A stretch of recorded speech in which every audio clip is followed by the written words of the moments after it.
A 8:30. Dalle 8:30 di questa mattina. 4 ore, già 4 ore più o meno. Per fare cosa? Per ritirare una patente.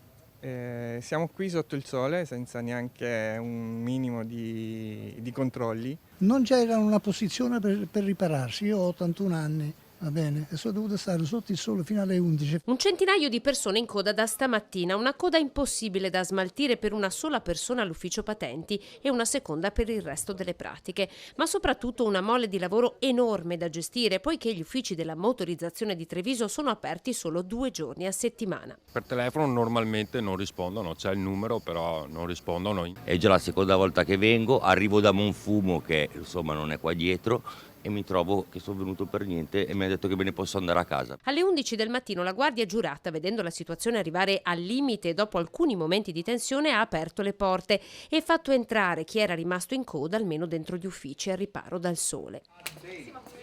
Non è arrivato nessuno fuori a calmare le acque, perché prima c'è stato un momento di tensione, sì. Questo 2 ore fa.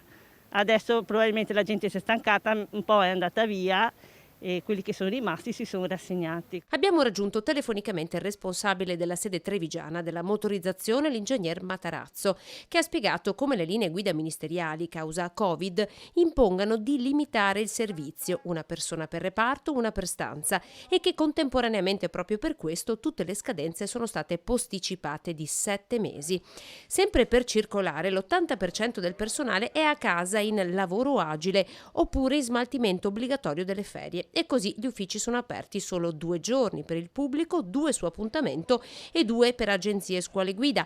I centralinisti lavorano con orario ridotto ed ecco perché il sistema è andato in tilt.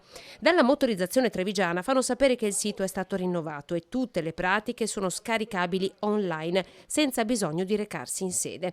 Insomma, salvo nuove direttive, conviene armarsi di pazienza oppure interrogare prima il sito web, magari facendosi aiutare, perché molte risposte si trovano lì.